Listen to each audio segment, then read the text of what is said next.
Hindi pa po. Go ahead. Okay. Mr. President, the DOF is always asked two questions.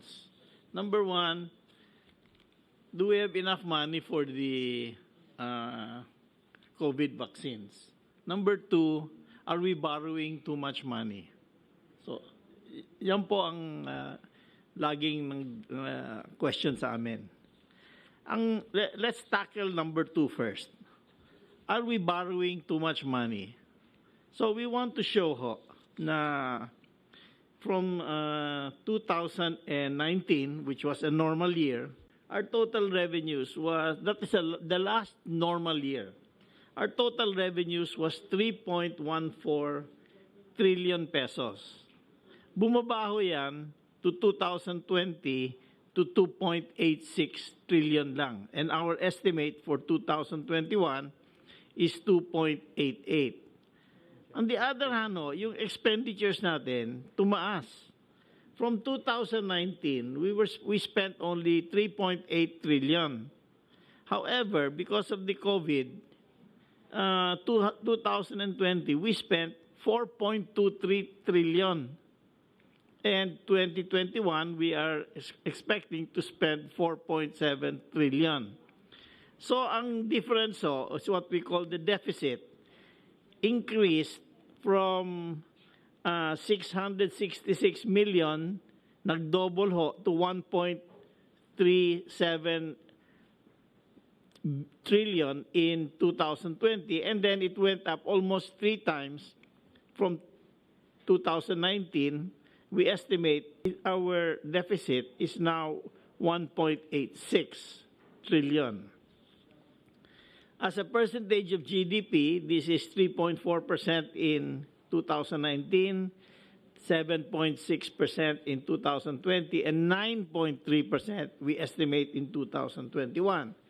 Now, what did we do? We had to borrow money because bumaba nga yung humina nga yung economy natin kasi mga lockdowns, tapos bumaba pa yung collections natin kasi humina ang business.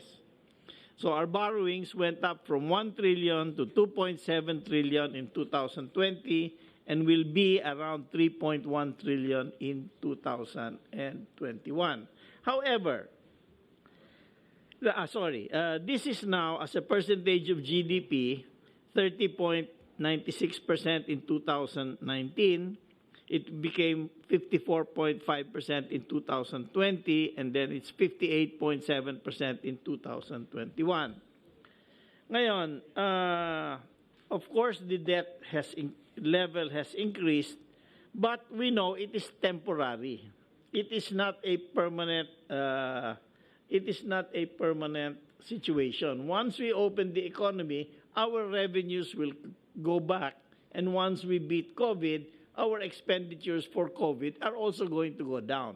So we're going to become normal again, probably in 2022, probably in 2023. We are going to become normal like 2019, where our deficit is much lower. Swerte na lang ho tayo. Not swerte, but because of your tax reforms, Mr. President, our credit rating has been very, very strong, and it has not been downgraded. More than 100 countries around the world have been downgraded in credit rating. Ang ibig sabihin yan, pag na-downgrade kayo, mahihirapan kayong humiram. O kung hihiram ba kayo, mas mataas ang interest. So, ang interest natin actually is quite low because our credit rating is very good. So, we think that the debt level of our country is high, but it is sustainable, and we can manage to handle this debt in the coming years. So that's the first question. The second question they ask also is, do we have enough money for the vaccines? Okay. So if we go to the second set of slides,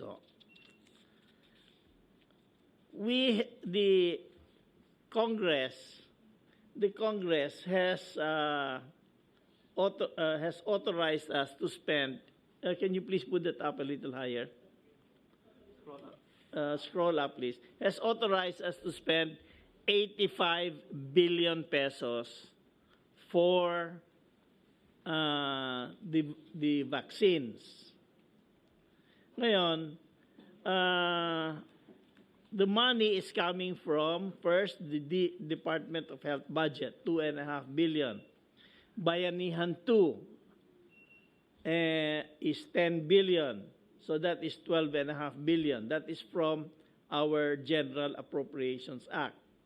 From ODA financing, in other words, we borrowed from World Bank, Asian Development Bank, and Asian Infrastructure Bank. We borrowed a total of 58.5 billion pesos. 23.9 from World Bank, 20.3 from Asian Development Bank, and 14.3 from Asian Infrastructure Bank. Okay.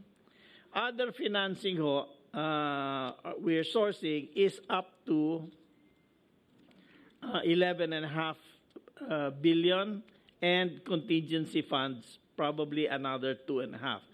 But the total so far is we have 85 billion. Now the money is there.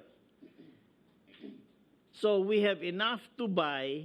For 85 billion pesos, we can buy 140 million doses of vaccines. Okay? Now, 140 million doses of vaccines can vaccinate 70 million Filipinos. Now, 70 million Filipinos is the entire adult population. So we have enough money to vaccinate the entire adult population. Now, if we have to vaccinate children from 12 to 15, I don't know if that's authorized already, from 12 to 15. The Pfizer, 12 to 15, Sinovac, 12 to 17. Yeah, we estimate that will cost another 20 billion pesos, but we have enough reserves to cover that amount of money. So we have enough. Sapat po yung pera natin para sa vaccination. So we don't have to worry. The money is there, and we will certainly be able to vaccinate in the entire adult population, plus the teenagers who are, I think, around 15 million, right? Around 15 million Filipinos. So total 85 million Filipinos.